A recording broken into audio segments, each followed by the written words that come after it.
each other in Korea due to the fact that we're on different camps, and the peninsula is pretty big. But from the time we got from Fort Hood, we were always in the same company, different platoons, but we worked the road together. We did our pre-deployment training together, and then, of course, deployed together. And we were even in the same truck.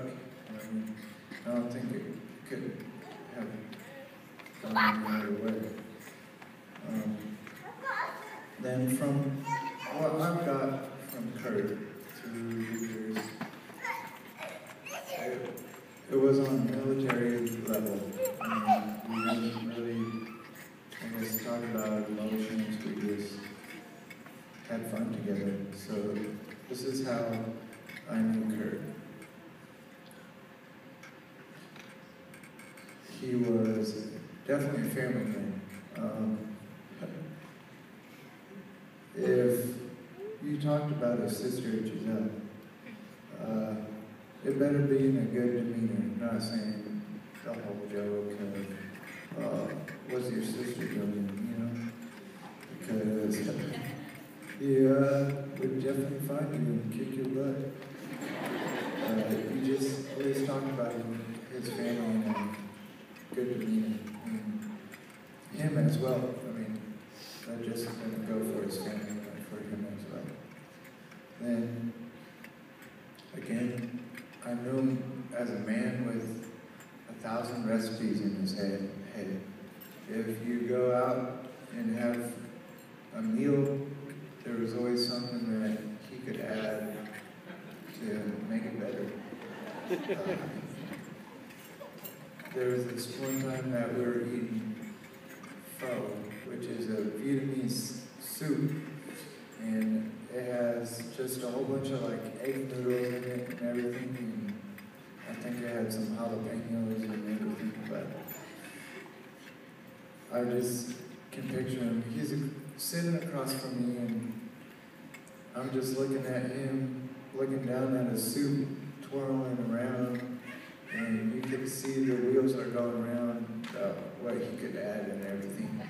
And he was saying that he used to make this, and I never really figured him to be a Vietnamese soup cooking type of person. I guess he was. Then, again, he was, in my eyes, a man of some untold business.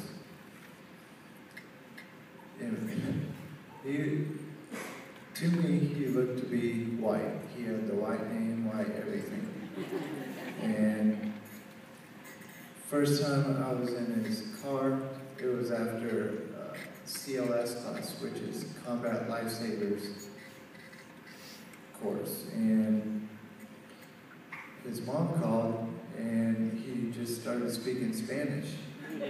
And I'm just looking over at him, jaw dropped, like, what the heck are you doing? Did you do like Rosetta Stone over there?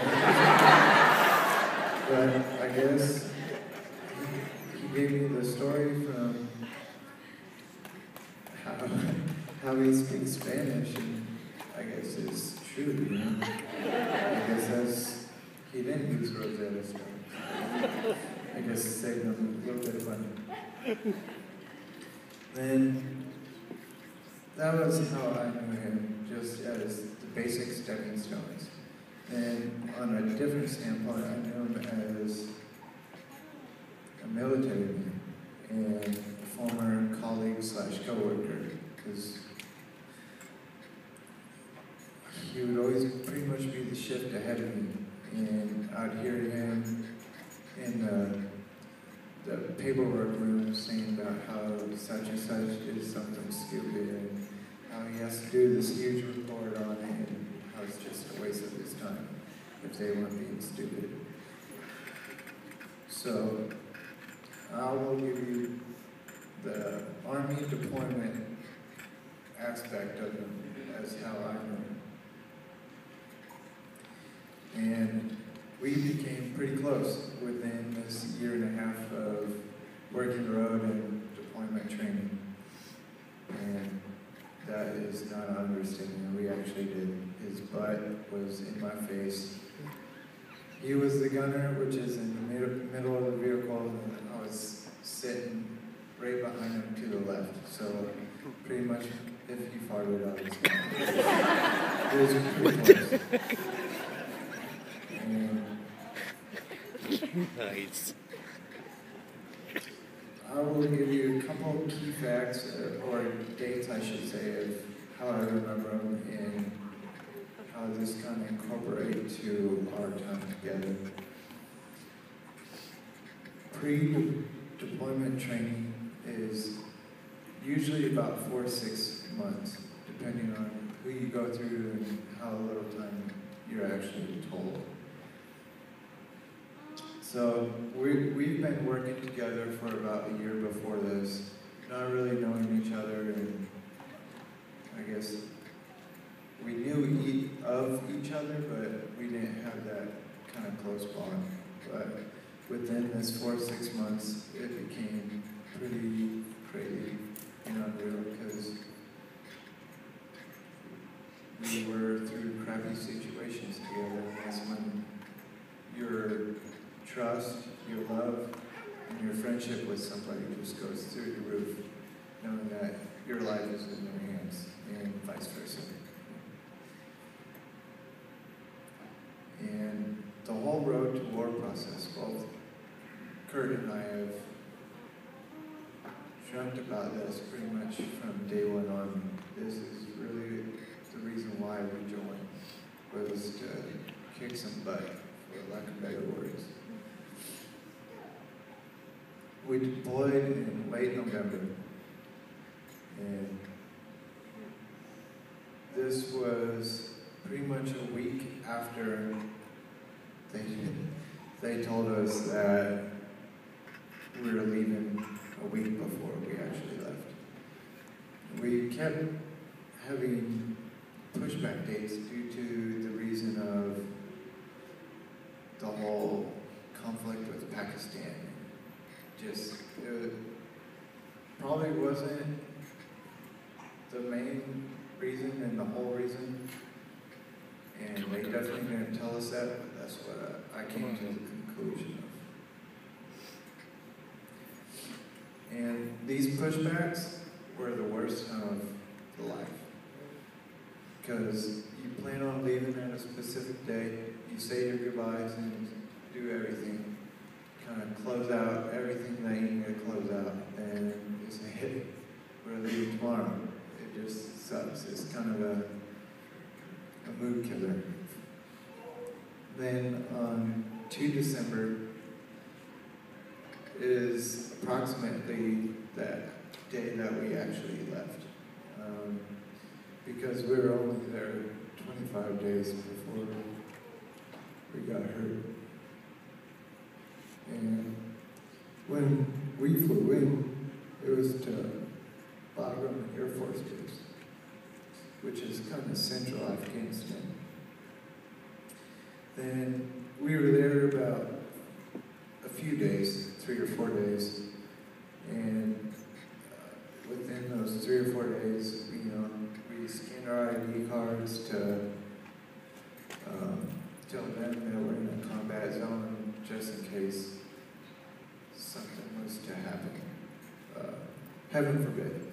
And it was to set up our planes and to where we were flying, which is Cop Justice, which was just above southern Afghanistan. And once we got to Cop Justice is where we settled down. That was going to be our home for the next year, hopefully. And within that time of first arriving, we did the left seat, right seat process, which is the people that were there before us, or they train us and tell us, this is where, watch out, and these are where telling us where to keep our eyes peeled when stuff got kind of crazy. Then come 27 December 2011. That's the tragic day. And it's a pretty infamous day. Not for the fact that 3 men lost their lives, 3 were injured, but it's kind of famous because we were there. And of course that's going to go down in the history books. And I can tell that it's gone in the history books here at my county. Then, here today, we're here to commemorate a good man. I mean, he was a family man. He was a good friend, and he also was an inspiring chef that was going to be put back in place after he got out of the army. So I just want to come to the conclusion that even though the Kern family has gone through a very tragic time, I just want them to know that I'm here for you guys.